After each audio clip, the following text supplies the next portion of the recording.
सुंदरपुर एक ऐसा गांव जहां की हवाओं में धान की बालियों से ज्यादा बेसन और शुद्ध देसी घी की महक तैरती है। जब जब आषाढ़ और सावन के महीने में आसमान अपनी पूरी ताकत से बरसता था, तब सच मानिए गांव के लोगों का दिल काम धंधे में कम और लल्लू मिस्त्री की भट्टी पर ज्यादा लगा रहता था। लल्लू केवल जलेबी नहीं बनाता था, वो तो चाशनी में लपेट कर खुशियां बेचता था। उसकी कड़ाही जब छन छन की आवाज करती थी तो गांव के बड़े से बड़े ज्ञानी और संत का ध्यान भी भंग हो जाता था। लल्लू अपनी बड़ी सी पीतल की कढ़ाई के सामने खड़ा था। नीचे लकड़ी की भट्टी धधक रही थी। एक हाथ में सूती कपड़े की पोटली थी जिससे वो उबलते देसी घी में जलेबी के गोल गोल घेरे बना रहा था। पास ही फाफड़े के लिए बेसन के लंबे लंबे पट्टे बेलकर तवे पर ताजा ताजा उतारे जा रहा था। दुकान के सामने गांव के लोगों का जमावड़ा लगा था। आ जाओ सुंदरपुर के रसियाओं। अरे मौसम ने ऐसा करवट बदला है कि आज अगर लल्लू का फाफड़ा और केसरिया जलेबी नहीं खाई तो समझो इंसानी जन्म ही व्यर्थ हो गया। देखिए भाई, कढ़ाई से सीधा आपकी प्लेट में, करारा ऐसा कि मुंह में जाते ही पटाखा फूटे और मिठास ऐसी कि पुरानी से पुरानी दुश्मनी भूल जाओ। अरे ओ लल्लू, जरा जुबान की कड़छी कम चला और हाथ की कड़छी तेज चला रे भाई। आधे घंटे से मैं इस बारिश में अपनी चप्पलें घिस रही हूँ। ये देख, मेरे घुटनों का दर्द पेट तक पहुँच गया है फाफड़े की आस में। और सुन, उस जलेबी में जो चाशनी डालेगा ना, उसमें कंजूसी मत करना। कल रात सरपंच जी के बकरे ने मेरी बेल खा ली थी, उस बात का कड़वापन अभी तक मेरी जीभ पर चिपका है। शांति काकी, बात बात पर सरपंच और सरपंच के बकरे को घसीटना बंद करो। वो तो बेजुबान जानवर है, उसे क्या पता कि तुम्हारी बेल कौन सी है। और लल्लू, सुनो मेरी बात, पंचायत का मुखिया होने के नाते गांव की सुरक्षा और गांव के स्वाद की पहली परीक्षा लेना मेरा संवैधानिक अधिकार है। पहला फाफड़ा और तीखी वाली तली हुई मिर्च मेरे सामने पेश की जाए। सरपंच जी, संविधान अखाड़े के बाहर काम करता है। अखाड़े के अंदर सिर्फ मंगला की गदा चलती है। सुबह से 500 दंड बैठक मारी है मैंने। शरीर को प्रोटीन की नहीं, लल्लू के देसी घी वाले फाफड़े और आधा किलो जलेबी की सख्त जरूरत है। अगर मुझे अगले 2 मिनट में मेरी प्लेट नहीं मिली ना, तो ये जो दुकान की लकड़ी की बैरिकेडिंग है, इसे उठाकर नाले में फेंक दूंगा। अरे मंगला भाई, अखाड़े की कुश्ती दुकान पर मत दिखाओ। शांति काकी, आपकी जलेबी में चाशनी नहीं, सीधे चाशनी का पोछा मार के दूंगा। सरपंच जी, आपके लिए मिर्च एकदम कड़क वाली तली है। लल्लू के रहते कोई भूखा नहीं मरेगा। ये लो काकी, आपकी गरम जलेबी। ये लो सरपंच जी, आपका फाफड़ा। और मंगला भाई, ये लो तुम्हारी 500 ग्राम की स्पेशल खुराक। ओहो लल्लू, कसम से तेरी उंगलियों में कोई जादू है रे। जैसे ही जलेबी दांत के नीचे टूटती है, चाशनी का जो फव्वारा मुंह में छूटता है, ऐसा लगता है स्वर्ग की अप्सराएं ढोलक बजा रही हैं। बिल्कुल सही कहा काकी। फाफड़े का ये क्रंच और मिर्च की ये चरचराहट, वाह लल्लू वाह। अगर राष्ट्रपति भवन में तेरी दुकान होती ना, तो अंग्रेज भी भारत छोड़कर कभी ना जाते, यही जलेबी खाते रहते। बातें कम करो सरपंच जी, चुपचाप खाओ, वरना मैं तुम्हारी प्लेट पर भी नजर डाल दूंगा। लल्लू, एक प्लेट और लगा दे भाई।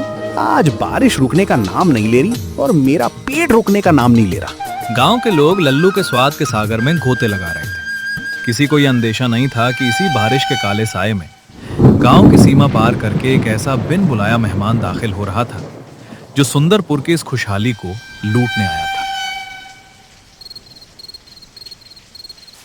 रात गहरा चुकी थी। हवाएं इतनी तेज थीं कि पेड़ की टहनियां हवेली की छतों पर भूतों की तरह थपकियां दे रही थीं। सुंदरपुर का हर नागरिक लल्लू की जलेबी के सुरूर में गहरी नींद सो चुका था।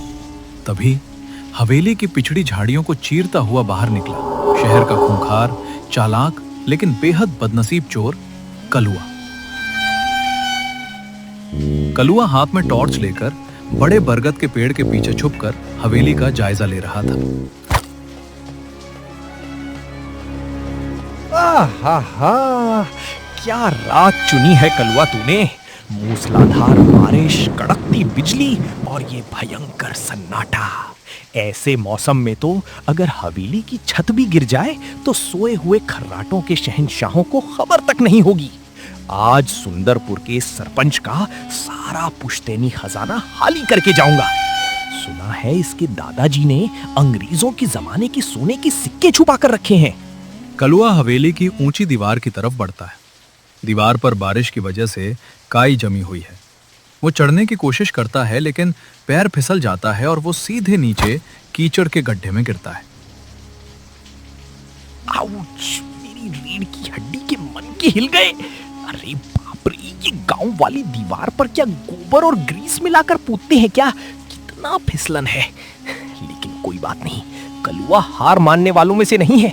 जहां मेहनत होती है वहीं तो सोने की चमक मिलती है। उठ कलुआ उठ!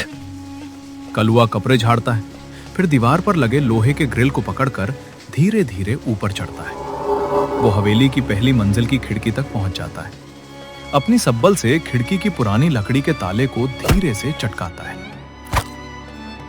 लो जी, श्री गणेश हो गया। हवेली में प्रवेश। अब बस ढूंढना है वो बड़ा सा लोहे का तिजोरी। कहाँ रखा होगा सरपंच ने अपना माल? कलुआ टॉर्च की पतली रोशनी में हवेली के अंदरूनी कमरे में घूमता है। कमरे में बड़े बड़े पुराने चित्र, लकड़ी की अलमारियां और कीमती सामान रखे हैं। वो एक विशालकाय लोहे की अलमारी के पास पहुंचता है। आहा, ये रही वो तिजोरी। इसके पेट में दबा है सुंदरपुर का असली खजाना। जरा अपनी इस जादू की छड़ी से इसका पेट खोलूं।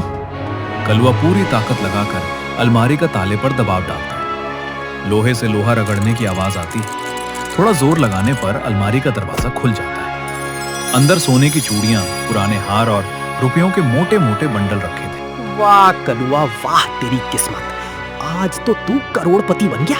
ये सोने के कंगन, ये हार और ये गांधी जी के नोटों की गड्डियां। अब शहर जाकर बड़ा बंगला लूंगा, 2 गाड़ियां लूंगा और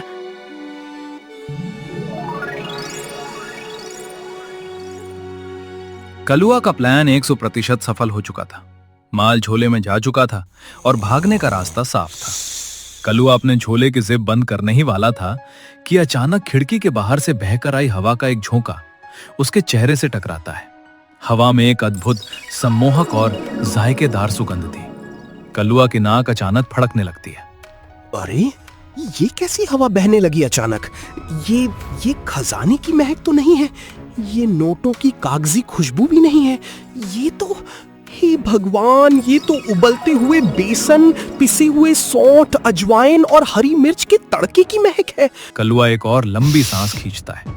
इस बार उसके चेहरे पर एक अजीब सी बेखुदी छा जाती है। और इसके पीछे पीछे ये दूसरी महक, ओहो, ये तो एकदम शुद्ध देसी घी में छनती हुई केसरिया जलेबी की गरम गरम चाशनी की सुगंध है। उफ, ये खुशबू कहाँ से आ रही है? ऐसा लग रहा है कोई सीधे मेरी आत्मा को कढ़ाई में डुबोकर निकाल रहा है।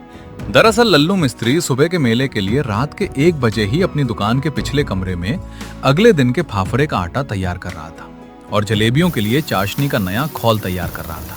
हवा का रुख सीधे सरपंच की हवेली की ओर था और कलुआ बेचारा ठहरा जन्मजात भुक्कड़। ओहो, पेट में चूहों ने तो पूरा तांडव शुरू कर दिया। मैंने कल रात से सिर्फ 2 बासी रोटियां और प्याज खाई थी। चोरी के चक्कर में भूख ही भूल गया था। लेकिन अब इस खुशबू के बाद मैं एक कदम भी आगे नहीं बढ़ा सकता। कलुआ खिड़की के पास जाता है और बाहर देखता है। दूर गांव के मोड़ पर एक छोटी सी बल्ब की रोशनी जगमगा रही थी, जहां से धुएं का गुबार उठ रहा था।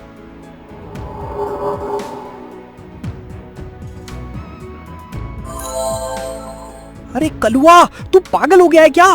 तेरी पीठ पर लाखों का सोना चांदी लदा है। पुलिस पीछे पड़ जाएगी अगर सुबह हो गई तो। चुपचाप यहाँ से कूद और जंगल के रास्ते भाग जा। लेकिन अगर मैं इस सोने को लेकर भाग भी गया तो रास्ते में भूख से मर गया तो? पेट में अन्न होगा तभी तो संपत्ति का मजा लूंगा। सिर्फ 2 फाफड़े, सिर्फ 2 गरम गरम जलेबी खा लेता हूँ, फिर भागूंगा। बुद्धि पर जब स्वाद का पर्दा पड़ता है तो बड़े से बड़े चालाक इंसान का दिमाग काम करना बंद कर देता है। कलुआ ने सोने से भरा भारी झोला अपनी पीठ पर और कसकर बांधा और हवेली की खिड़की से नीचे कूद गया, सीधे उस खुशबू के सम्मोहन में खींचता हुआ।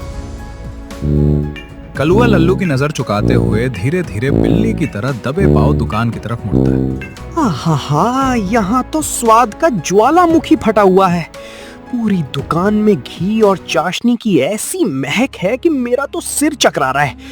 कहाँ रखा है वो माल? कलुआ की नजर सूती कपड़े से ढकी हुई 2 बड़ी बड़ी परातों पर पड़ती है। वो दौड़कर कपड़ा हटाता है। रोशनी में लाल केसरिया रंग की मोटी रसीली जलेबियां और लंबे कड़क पीले पीले फाफड़े तैरते हुए दिखते हैं। हे जलेबी माता, हे फाफड़ा महाराज, आज अगर मुझे पुलिस पकड़ भी ले और जेल में ठूंस दे तो भी मुझे कोई अफसोस नहीं होगा। ये नजारा देखने के बाद तो मोक्ष की प्राप्ति हो गई। कलुआ बिना कोई वक्त गवाए एक विशाल काय फाफड़ा उठाता है, उस पर थोड़ी कड़ी लगाता है और सीधे मुंह में ठूंस लेता है। अब वो चाशनी में तैरती हुई 2 बड़ी बड़ी जलेबियां उठाता है और सीधे मुंह में डाल लेता है। ओहो हो, क्या करारापन है, क्या हींग और अजवाइन का संतुलन है। ऐसा फाफड़ा तो मैंने पूरी जिंदगी में नहीं खाया। रस, सीधे रस दिल की धमनियों में बह रहा है। लल्लू, तू मिस्त्री नहीं, तू तो भगवान का भेजा हुआ हलवाई है। एक और फाफड़ा, एक और जलेबी, बस एक और। कलुआ का इरादा सिर्फ एक टुकड़ा चखने का था, लेकिन लल्लू के स्वाद का जादू ऐसा था कि कलुआ अपनी सुध बुध खो बैठा। वो सोने से भरा झोला जमीन पर पटक कर दोनों हाथों से फाफड़े और जलेबियां मुंह में ठूसने लगा। लेकिन तभी अति उत्साह में उसका हाथ पास रखी पीतल की बड़ी परात से टकरा गया। पीतल के 3-4 बड़े बर्तन जमीन पर गिरते हैं और पूरी दुकान में गूंज उठती है। अरे मोरे मैया, ये क्या गुड़ गोबर हो गया। पीछे तख्त पे सो रहा लल्लू बर्तनों की आवाज सुनकर बिजली की गति से उठता है। वो हाथ में एक मोटा सा बेलन और टॉर्च लेकर रसोई में आता है। कौन है? कौन है रे वहां? कौन है रे तू? कौन मेरी दुकान में घुसकर मेरी मेहनत पर डाका डाल रहा है? भूत है कि इंसान? लल्लू सीधे कलुआ के मुंह पर टॉर्च की रोशनी मारता है। उसके पास ही सोने से भरा हुआ झोला खुला पड़ा था। कलुआ जमीन पर बैठा था। उसके दोनों हाथों में फाफड़ा था, मुंह में जलेबी लटक रही थी और उसके मुंह से चाशनी टपक रही थी। तू चोर है और तूने मेरी ताजा बनी केसर या जलेबी पर हाथ मारा और मेरा फाफड़ा खा गया। अरे नीच अधर्मी, पाप लगेगा तुझे। अरे लल्लू भाई, शांत हो जाओ यार, पानी पिला दो पहले। कसम से तेरी जलेबी इतनी अद्भुत थी कि मैं रोक नहीं पाया। ये ले सोने का कंगन रख ले, लेकिन 2 फाफड़े और पैक कर दे भाई। तेरा कंगन गया तेल लेने। तूने मेरी कला का अपमान किया है बिना पूछे खाकर। जागते रहो गांव वालों, जागते रहो, मेरी दुकान में जलेबी की चोरी हो गई। लल्लू का चिल्लाना सुनकर पड़ोस के घर का दरवाजा खुलता है। सरपंच धर्मपाल धोती संभालते हुए टॉर्च लेकर बाहर निकलते हैं। साथ में मंगला पहलवान हाथ में अपना भारी भरकम मुकदर लेकर दौड़ता है। क्या हुआ लल्लू? डाकू आ गए क्या? गांव पर हमला हो गया क्या? सरपंच जी, इस पापी ने मेरी सुबह की बोहनी से पहले ही आधी परात जलेबी और 3 लच्छे फाफड़े साफ कर दिए। मार डालो इसे। क्या? सुंदरपुर के स्वाद पर डाका? जिस जलेबी के लिए मैं सुबह 4 बजे उठता हूँ, उसे ये आवारा चोर खा गया? रुक, तेरी हड्डियां मैं फाफड़े की तरह मोड़ता हूँ। अब मामला सिर्फ चोरी का नहीं था, ये सुंदरपुर की अस्मिता और स्वाद का मामला बन चुका था। कलुआ ने झट से अपना सोने का झोला उठाया, मुंह में एक आखिरी जलेबी दबाई और हवा की गति से गली की तरफ भागा। गांव के चौराहे पर नीम के पेड़ के नीचे स्थानीय पुलिस की जीप खड़ी थी। अंदर इंस्पेक्टर दुर्जन सिंह अपनी विशाल तोन पर हाथ रखे सो रहे थे और सिपाही रामदीन खराटे मार रहा था। अचानक गांव वालों का शोर सुनकर दुर्जन सिंह हड़बड़ा कर उठते हैं। रामदीन? अरे ओ रामदीन के बच्चे, उठ! ये गांव में कौन सा जलजला आ गया? क्या चीन ने सुंदरपुर पर हमला कर दिया है? साहब बाहर देखिए, पूरा गांव लाठी डंडा कढ़ाई और झाड़ू लेकर किसी के पीछे भाग रहा है और सरपंच जी चिल्ला रहे हैं कि गांव की इज्जत लुट गई। इज्जत? अरे इस गांव में इज्जत नाम की चीज बची ही कब थी? असली बात पता कर। तभी काकी शांति देवी हाथ में जलती हुई लालटेन और झाड़ू लेकर जीप के पास आती है। दरोगा जी, सो रहे हो तुम यहाँ मजे से? वहाँ लल्लू की दुकान पर डाका पड़ गया। एक भयंकर चोर हमारी जलेबी और फाफड़ा चुरा कर भाग रहा है। क्या? लल्लू की जलेबी? वो केसरिया वाली? रामदीन, लाठी निकाल, रिवॉल्वर लोड कर। इस इलाके में दुर्जन सिंह के रहते कोई जलेबी चुरा ले, ये इस वर्दी का अपमान है। आज उस चोर को एनकाउंटर में फाफड़े की तरह तलेंगे। इसी बीच कलुआ भागता हुआ चौराहे पर आता है, लेकिन उसका भारी पेट अब उसका साथ नहीं दे रहा था। जलेबी और फाफड़े के बोझ से उसकी सांस फूल रही थी। ओहो हो, मेरी तो आंतें बाहर आ जाएंगी। इतना भारी फाफड़ा, ऊपर से वो देसी घी, राम रे राम, भागा ही नहीं जा रहा। काश 2 जलेबी कम खाई होती। इसके बाद जो हुआ वो सुंदरपुर के इतिहास में सुनहरे अक्षरों में लिखा जाएगा। एक तरफ था पेट से मजबूर चोर कलुआ और दूसरी तरफ पूरा गांव, पहलवान, सरपंच, काकी और हमारी शूरवीर पुलिस टीम। कलुआ भागने की कोशिश करता है, लेकिन सामने से इंस्पेक्टर दुर्जन सिंह लाठी लेकर आ जाते हैं। पीछे से मंगला पहलवान मुकद्दर लेकर दौड़ रहा था। साइड से काकी शांति देवी झाड़ू ताने खड़ी थी। अरे बाप रे, ये तो पूरा गांव ही मेरे पीछे पड़ गया। अरे भाई, मैंने सोना चुराया है, किसी का खून थोड़ी किया है। हे भगवान, इसने सोना भी चुराया है। हम तो इसके पीछे जलेबी और फाफड़ा चुराने के वजह से भाग रहे थे। तभी कलुआ को समझ आता है कि सोने का जिक्र कर कर उसने खुद की ही पैर पर कुल्हाड़ी मार दी है। सोना चुराता तो माफ कर देते, तूने लल्लू की जलेबी चुराई है। हाँ, मेरी बाहों में। मंगला पहलवान कलुआ पर झपटता है, लेकिन कलुआ नीचे झुक जाता है। मंगला पहलवान सीधे जाकर इंस्पेक्टर दुर्जन सिंह से टकराता है और दोनों कीचड़ से भरे गड्ढे में गिरते हैं। अरे मंगला के बच्चे, पहलवान है कि सांड, दरोगा पर चढ़ गया। रामदीन, गोली मारी से। अरे इसे नहीं, उस चोर को पकड़। रुक जा चोर, कानून के हाथ लंबे होते हैं। रामदीन का पैर गली में बंधी एक गाय की रस्सी में फंस जाता है और वो मुंह के बल गिरता है। गाय डरकर भागने लगती है और सरपंच जी को टक्कर मार देती है। अरे मोरे दादा, मेरी कमर टूट गई। ये चोर है या कोई पनौती? पूरे गांव को लंगड़ा कर दिया। कलुआ हांफता हुआ गांव के ऊंचे नीम के पेड़ के नीचे बने चबूतरे पर चढ़ जाता है। उसके पास अब भागने की ताकत नहीं बची है। वो चबूतरे पर बैठकर जोर जोर से सांस ले रहा था। बस करो भाई, बस करो, दया करो इस गरीब चोर पर। अब और नहीं भागा जाता, पेट में फाफड़ा उछल कूद कर रहा है। गांव वाले और पुलिस चोर कलुआ को चारों तरफ से घेर लेते हैं। दुर्जन सिंह कीचड़ पहुंचते हुए आगे बढ़ते हैं। मंगला पहलवान भी गुस्से से वहां पे आ जाता है। हाँ भाई, जलेबी के शौकीन, अब कहां भागेगा। रामदीन, हथकड़ी निकालो और इसके हाथ पीछे करो। ओह, माफ कर दो दरोगा साहब, आप चाहे मार डालो या फांसी चढ़ा दो, लेकिन मुझे थोड़ा पानी पिला दो। फाफड़ा गले में सूख रहा है। पानी पिएगा? नीच, तूने हमारी सुबह की जलेबी का नाश्ता खराब कर दिया। दरोगा जी, इसके इस झोले में क्या है जरा देखो तो। जरूर लल्लू की दुकान की और गिल्लियां चुरा कर भागा होगा। सिपाही रामदीन कलुआ का झोला छीनकर जमीन पर उल्टा कर देता है। झोले में से छन छन करते हुए सोने के भारी हार, पुश्तैनी चूड़ियां, हीरों की अंगूठियां और नोटों की गड्डियां जमीन पर गिरती हैं। गांव वालों की आंखें आश्चर्य से फटी की फटी रह जाती हैं। अरे दादा, रे दादा, ये तो मेरी हवेली के पुश्तैनी जेवर हैं। ये तो मेरी दादी का 9 लखा हार है। अरे ये चोर मेरी हवेली में घुसा था। क्या तू कोई साधारण जलेबी चोर नहीं है? तू तो वही कलुआ डकैत है जिसकी पुलिस को 6 महीनों से तलाश थी। हाँ दरोगा जी, मैं ही कलुआ हूँ।